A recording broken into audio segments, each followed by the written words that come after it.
I just played Skellige, so we'll play Nilfgaard. We'll play Tibor. Now let's take a quick peek and see what we got here.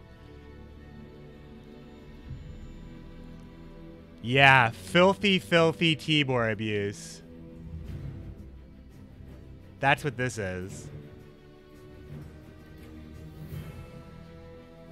Yeah, this is basically the idea that if I can play 2 cards at the end of the game, I'm going to win every game because those 2 cards are going to be pulling Tibor off the top of the deck and Vilgefortz or Commander's Horn or something like... And also, you can get double... Oh, this is the deck... This is the deck. If anybody's been following me on Discord, I proposed... Has anybody tried Stefan Skellen, who can spawn and play a copy of a tactic card you played on this turn? On order. So, when you're ready, you play Commander's Horn, and then you play Commander's Horn again on the same turn for 30 points. I'm just wondering if we will be able to pull this off.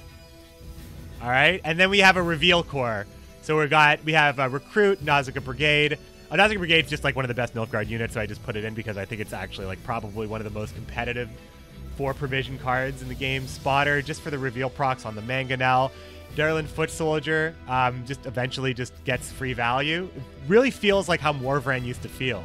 You get a bunch of free value off of reveals. You play, I mean, Nilfgaardian Knight's kind of value-based, but I'm not sure why I put him in there, but I think there is a reason.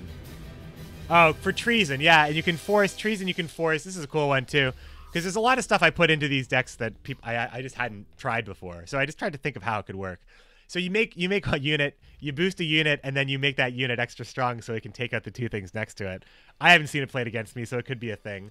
Cantarella moves any card from your deck to the top. Yeah, what do you think I want on the top of my deck? So this, unfortunately, is going to be probably filthy Tibor abuse, but I've already been... I just faced Nilfgaard twice. Now it's time for me to be the Blacklads. Here we go. We're going to go Menno Cohorn into Commander's Horn.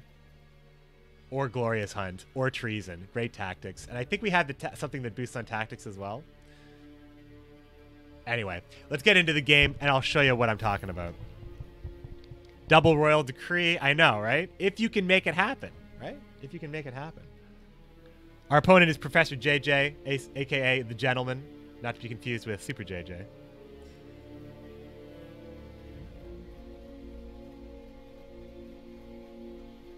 Prof JJ. Here we go. It is time for Tibor abuse, so we can all yell Alba together.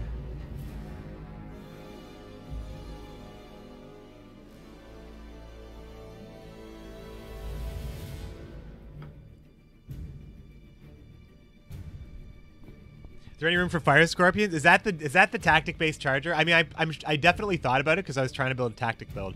But I don't know if I like them more than what Reveal's able to do, and I just didn't have room for them. I just think that Reveal's much stronger. There's going to be more units that probably care about tactics in the future for Nilfgaard, but they don't have a lot of them right now. But as a core set, I still think that a lot's getting done here. Like, a lot of work is getting done in what a core set's supposed to feel like, because even if you think there is a lot of boosting and damaging,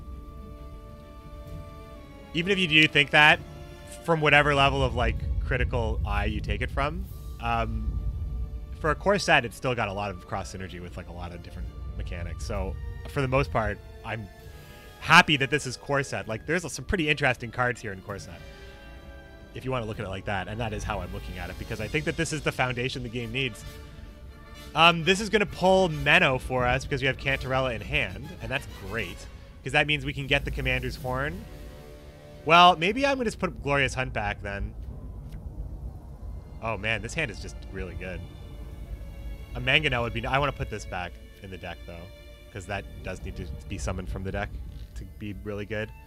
I mean, it's still a 5-point play, but that's below average. Do I still have the soundboard? Yeah, but I'm doing these... These are kind of like... These highlights are going to be YouTube videos, so... I'm talking to QG Dave in my chat right now. He's talking about these soundboards. Round 1. Fight! Like that soundboard stuff. So I have been known to do that from time to time when I can remember. Anyway, good start here, right? I think I actually do play Glorious Hunt right here and kill this.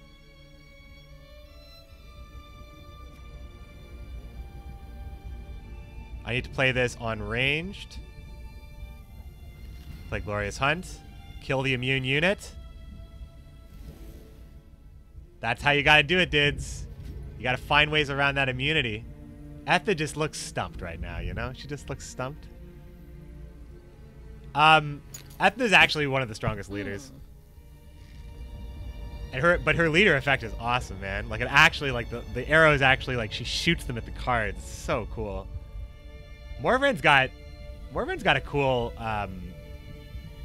like, I feel like I'm getting more of, like, how I know these leaders as, like, silhouettes, like, choosing a champion in a MOBA. Like, they all have very distinct, like, it actually feels like very, very distinct stuff.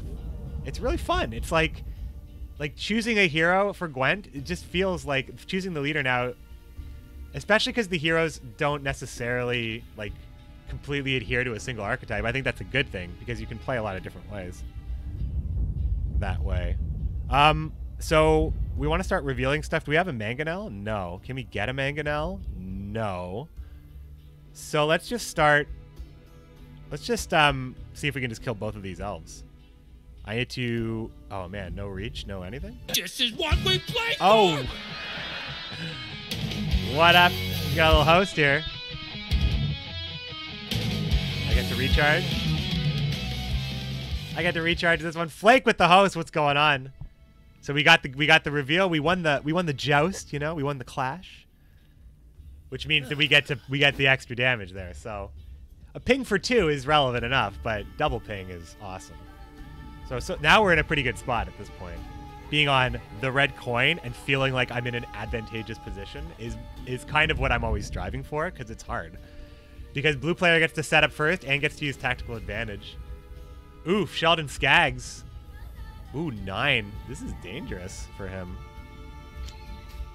Oh, he's just killing everything. He's just like, no, I want a 9-point lead.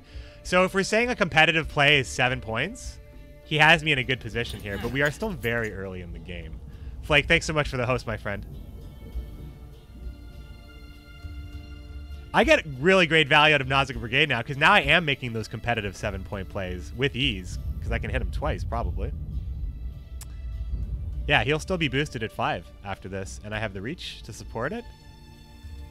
So this should be nice comeback here, because he's relying on the boost. It's interesting how there's, like, really interesting anti-boost stuff, like Becker's Dark Mirror and Nausicaa. Oh, he passed.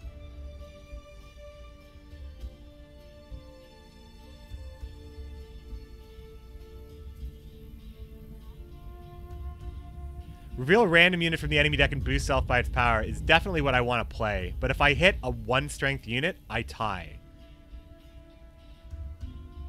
I cannot think of a 1-strength. Dwarven Skirmisher is the only 1-strength unit.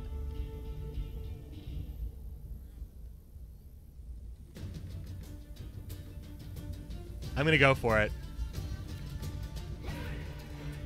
Oh! Man, oh man.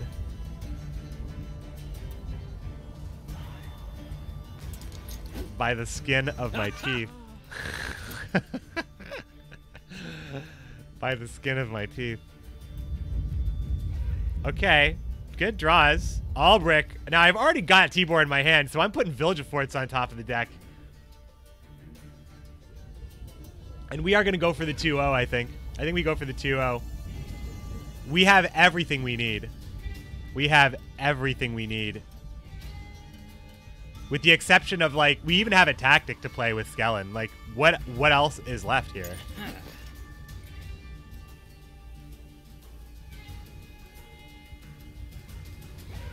Alright, so this cares about boost. This one is just going to boost itself. It's just going to come out at 6. This one's probably going to come out at the lowest thing, so I'm going to lead off with it. Treason, I'll try to play Treason with Skellen, but it's like... No, it'll be really, really good. In a long round, it'll be very good. I also can do, like, slimy stuff like boost Cantor. Like, I can place Cantorella in between 2 things and then boost it. Like, we're going to go for the 2-0. Let's see if we can do it, guys. This cares about melee. Got to be melee. Because because I'm spotting, right? I gotta be up. I gotta be out there in danger. 5 points on the play is fine with me. Spotter's got to be up there. He's got to be looking, right? There's subtle little flavor things. If you can see past the numbers, you can see that there's like really good flavor here. The Farseer is trying to see an elf in the future. Come on, guys. The Farseer is trying to see an elf in the future. It's brilliant.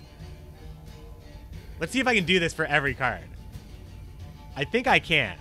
I think Nilfgaard Brigade is. I mean, I could argue any of them. Let's see what I'm gonna play first.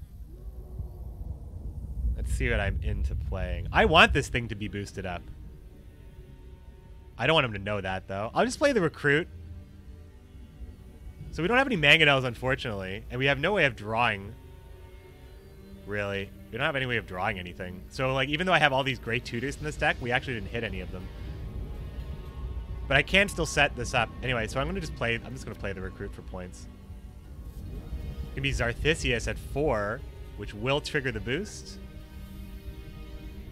Because that's the other reason why you have the Nilfgaardian Knight in the deck. You want high strength bodies in your deck, and 15 and 7 are pretty damn good. So I just played the Recruit. So the Recruit is trying to find a soldier, and if he finds a good one, he feels like he did his job. No, wait, it's more like this. He's the Recruit, and he's becoming... Wait. He's the Recruit, and he sees a soldier that he admires, and he becomes stronger because he wants to be like the guy behind him as he's peeling the potatoes. So he needs to see strength to emulate it. That is the Nilfgaardian way. Recruit. Lord. I just lord that hard. Just lord that so hard. Riot Officer can either damage an enemy or boost an ally. I mean, when you're an officer, it's like you're part of the law, right? You're part of the group. You want to be able to take people down and enforce the law, but you also want to serve and protect. Riot Officer, Lord. You got Lord. All right. So, I am definitely playing here. I think I'm just going to go for the Nilfgaard Brigade. As this Nilfgaardian comes with expert horsemanship just as the enemy starts to get confident. Gets Lord in the face. Yeah. This is definitely a hand that screams 2-0, says Rogue Digit. Yes, I can hear the screams. I can hear the screams like the Coral Premium. A new feature, Lord, with McBee. Praise the Lord. All right. Runestone. That's a 7 provision cost unit, so it's creating something at a bronze level, which is, you know, if you're trying to get 7 points for a good play. So if he doesn't get it, you paid above rate, I think, for it. The damage, so he's going to get... I mean, he could have hit this for 2? 3. Each row that separates this unit, so if it goes... Yeah, so the bowman, more precision at more range. That's definitely lore. That's definitely flavorful to me.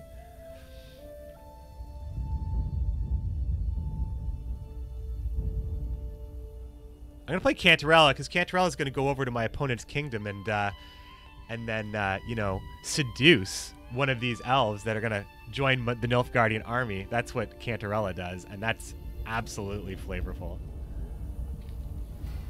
Oh, Dora Garay is such a pull. Do I have to be on range? Deploy. Doesn't matter where. We're going to lock up this Farseer right now. Wait, do I care about that? What am I talking about? Farseer isn't doing what I thought it was doing. I thought it was an engine. I just thought it was an engine. But the point is, he doesn't have it. Farseers used to be an engine. I just thought I had a good lock there. But it's, you know, getting 6 points, getting 5 points and taking that is not the worst thing in the world. Luring with McBee.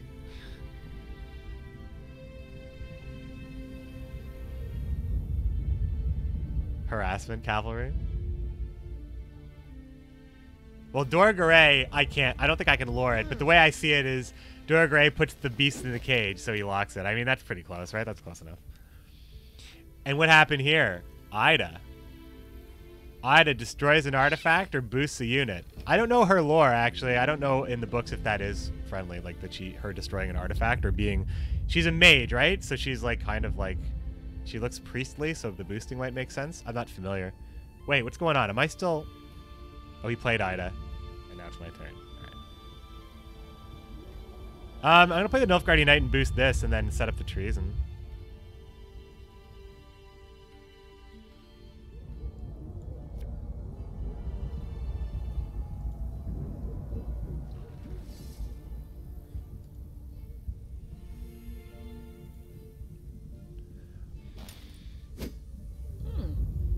Oh, Albrecht sets up Morvran. Again, I got mixed up again. I forgot who is who. Yeah, Albrecht sets up Morvran. There's no way I can lose this round, right? Like, it's the power that is here. Even if Skellen... So I guess I play Skellen next. Especially if he plays a unit on this row here, on either side of these two units. But I guess I can play Albrecht anytime. I can play Albrecht anytime. I actually would probably know it if I would know my options better if I did that. Yo, I love the Nilfgaard boards so much, by the way. Like, when you're playing against them and they've got the whole army behind them, and on this side here where you've got, like, the treasures and stuff, and like, the banner and, like, the embers burning, like, they really turn the flavor up, I think, with Nilfgaard here.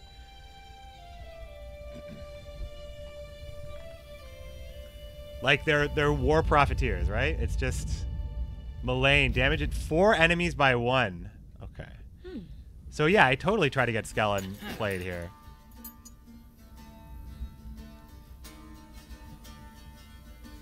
I mean, it might just get better and better, and maybe it's fine if I just... I mean, the less options, right? Because Skellen is pretty killable. A Thunder does it.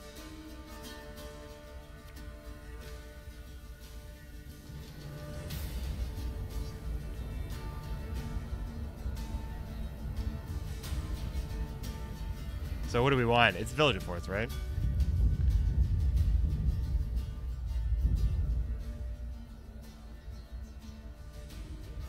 Yeah, it seems like it's just gonna be Village.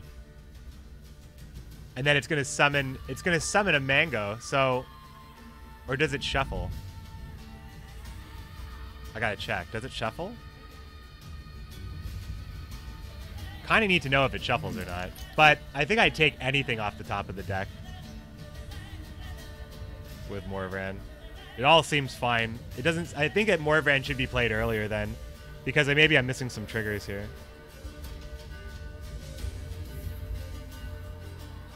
But I just think that closing the game with 2 cards at once is just really good, as this is a pretty close game right now. Taking Ethna into round 2 is deep is actually very scary, because she has... If she gets to use all of her charges in a game, that's like... That's huge. We're talking about how Est has 12 points in his pocket with Yetta's ability, or arguably 16 with Saris. Like, Ethna has that same potential, and she makes it hurt in a long round.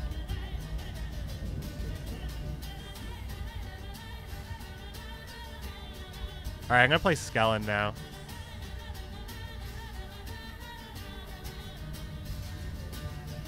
And I'm gonna play Morvran.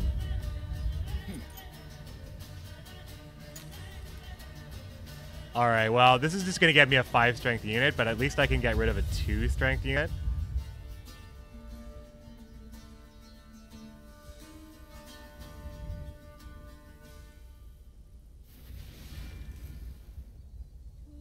I mean, it's like, that was a huge play anyway. Like, really big play. And now I can just kind of see how I feel about this. Because if I'm ahead by what I like, if I can activate Skellen or not is really the long and short of it. Because if I can activate Skellen, I can play Treason twice. Treason is 12 points on the melee row and 11 points on the ranged row. So that's like that is backbreaking. With if I drop Tibor as well, that's got to be backbreaking. So we're gonna see. Is there anything on the boards themselves that you can interact with? No, I don't believe so. Shit. Well, he did have a lock for Skellen, and that's too bad. Treason is still a 12-point play, and Tibor is arguably could be even more. If I get like a tutor or something. I think I push here. I think I push. I think we'll push with the 12-point Treason. Oh, it's not 12 points, it's 8 points. 8 points. The middle unit doesn't get damaged too. Beard, please. Well, 8 points, and I'm up by 7 points. I feel like this is just not going to be a good card later.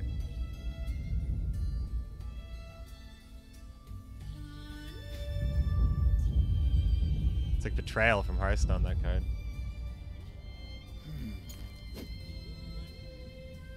Now, Like, it's a huge deficit now. I think at this point, I have to be all in, right? Static, yeah. I mean, I don't think anything happens here.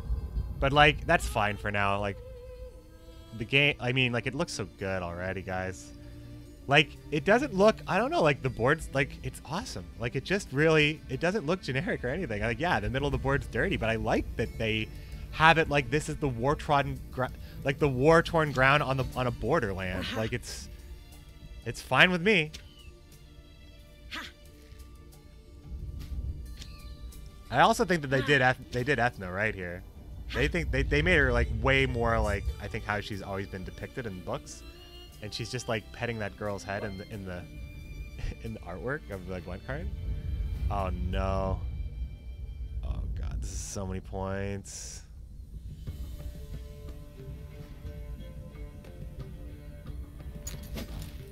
Well, now I think this is scary now. This is scary now. We're gonna have to go for it. If he has Igni, then we are toast, right? Literally. Okay, that was good. That was good. 13 points. Doesn't get much better than that. So he's got to make an 11-point play right now with no Ethno Reach and no charges or orders. So he has to play an 11-point card from hand with no setup. Isengrim would do it, I think. There's a lot of...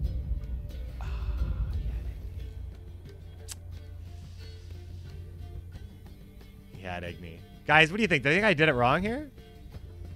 I did it wrong? I mean, he's playing like one of the strongest leaders, and that Regis triggering more than twice is disgusting.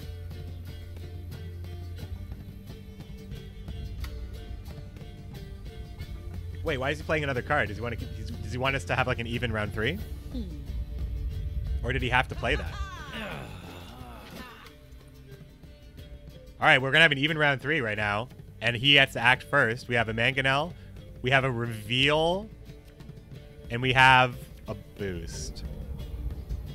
It doesn't matter. We have no mulligans, but we actually at least have 3 things that kind of work with each other. Did he have to do that? Or did he make a mistake? Like, why did he play the Wolfsbane? I'm going to ask him. He may have just wanted to, like, keep it close just to make it interesting, but he definitely won. That Igni thing, yeah. Tibor is automatically Igniable. That's his weakness. 15 is the threshold you need. All right, so we lead off with the Mango. He's gonna do Mango things. You guys know our friend the Mangonel. It's back in Pog form.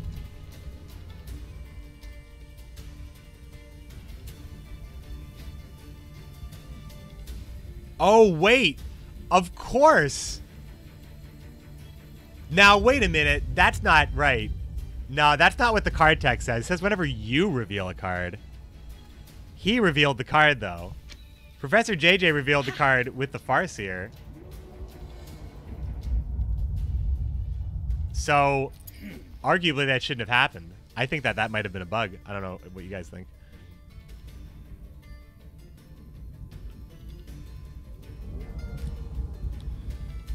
It could just be a tooltip error. It could just be a tooltip error. But it also could be that's not what's supposed to happen. That could be not intended.